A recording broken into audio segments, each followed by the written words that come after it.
The air crackled with anticipation. The energy was palpable, a mix of excitement and tension that seemed to hang over the crowd like a storm cloud. Thousands of fervent supporters had gathered in Butler, Pennsylvania. They had come from all corners of the state, some even traveling from neighboring states to show their unwavering support. They were there to hear Donald Trump, the controversial figure who had once again thrown his hat into the political ring.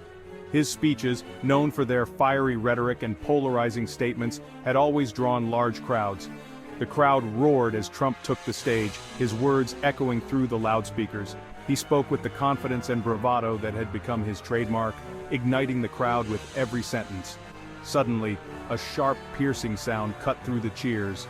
It was a noise that no one had expected, a sound that instantly changed the atmosphere. It was the unmistakable sound of gunfire. The realization hit the crowd like a wave, spreading panic and fear in an instant. The festive atmosphere instantly dissolved into chaos. People began to push and shove, trying to get away from the source of the noise. People screamed, ducking for cover as more shots rang out. The once orderly crowd was now a frantic mob, each person desperate to find safety. The stage, moments ago a platform for political rhetoric, was now a scene of sheer terror. The speakers and microphones lay abandoned as people fled in all directions. The Secret Service, trained for this very scenario, sprang into action, forming a protective ring around the former president. Their movements were swift and precise, a testament to their rigorous training and preparedness. Emergency services arrived quickly, with paramedics and police officers working to secure the area and tend to the injured. The scene was chaotic, but their presence brought a semblance of order. News reporters flocked to the scene, their cameras capturing the unfolding drama. The incident was broadcast live, sending shockwaves across the nation. Amidst the chaos, there were moments of humanity. Supporters comforted each other and some even helped the injured, showing that even in the darkest moments, compassion could still shine through. Police worked tirelessly to secure the perimeter, ensuring the safety of those who remained. Their efforts were crucial in preventing further panic and maintaining order. As the dust settled, the full extent of the incident became clear. The rally site, once a place of political fervor, was now a stark reminder of the violence that had erupted. The event dominated headlines for days, with media outlets dissecting every detail. It was a moment that would be etched in the memories of those who were there, a stark reminder of the volatility of political gatherings. The air was thick with the smell of gunpowder and the sound of terrified screams. The crowd, now fully aware of the danger, desperately sought cover. Parents shielded their children, strangers huddled together for safety, and a wave of chaos washed over the once peaceful gathering. "Get down! Gunshots!" someone yelled, their voice barely audible above the din. The ground was littered with discarded signs, trampled hats, and the belongings of those who had dropped everything in their frantic scramble for safety. On the stage, Secret Service agents had bundled Trump to the ground, their bodies forming a human shield around him. The former president, clearly shaken but unharmed, looked around in disbelief as the magnitude of the situation sunk in. The rally, meant to be a display of political strength, had descended into a scene of utter chaos. The agents, their faces grim, wasted no time in evacuating Trump from the stage. Every second counted as they whisked him away through a secure corridor, the sound of gunfire still echoing in the distance.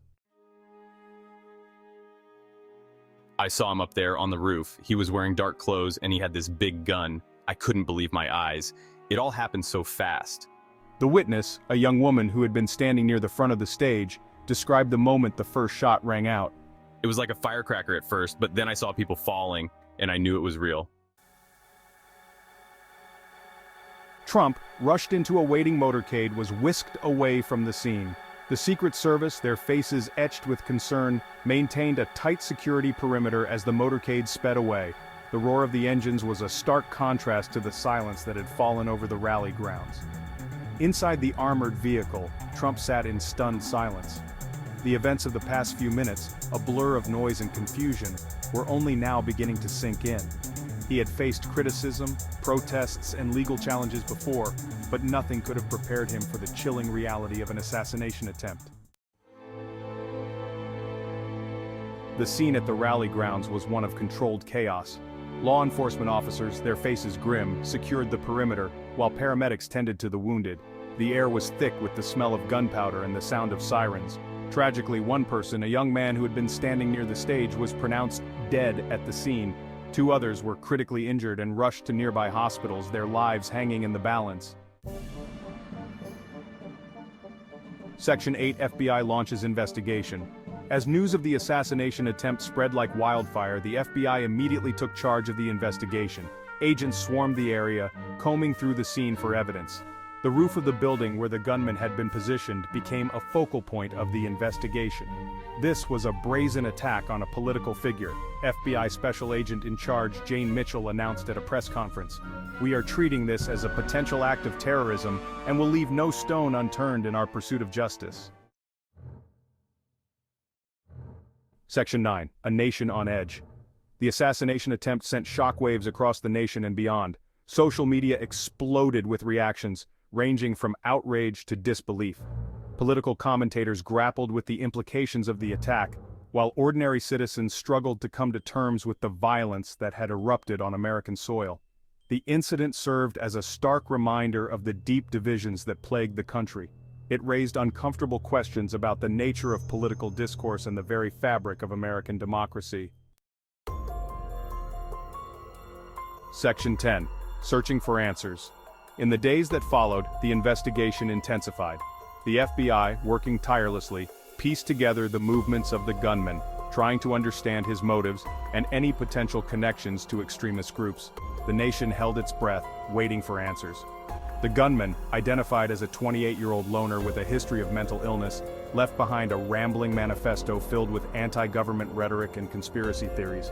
But the manifesto provided few clear answers, leaving investigators with more questions than answers. Section 11. The weight of an assassination attempt.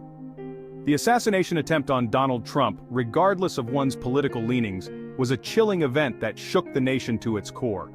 It was an act that transcended politics, touching the very essence of our shared humanity and the values we hold dear.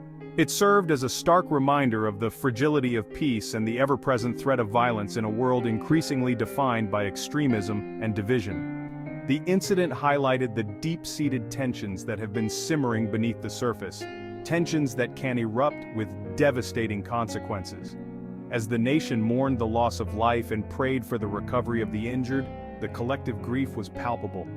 Communities came together in vigils, holding candles and offering prayers, a testament to the resilience and solidarity that often emerge in the face of tragedy. The events in Butler, Pennsylvania became etched in the collective memory of a nation grappling with its own demons. The small town, once known for its quiet streets and close-knit community, was thrust into the national spotlight, becoming a symbol of the broader struggles facing the country. The road ahead promised to be long and arduous, filled with challenges and uncertainties. Law enforcement agencies across the country began reassessing their security measures, determined to prevent such a tragedy from occurring again. The community, meanwhile, embarked on a journey of rebuilding, finding strength in unity and hope in the face of adversity. A journey towards healing and understanding in a world teetering on the precipice. The path to recovery would require not just physical rebuilding but also emotional and psychological healing. It would demand a renewed commitment to dialogue, empathy, and the values that bind us together as a society. In the end, the weight of the assassination attempt was not just a burden to be borne by those directly affected, but a call to action for all of us to strive for a more just and peaceful world.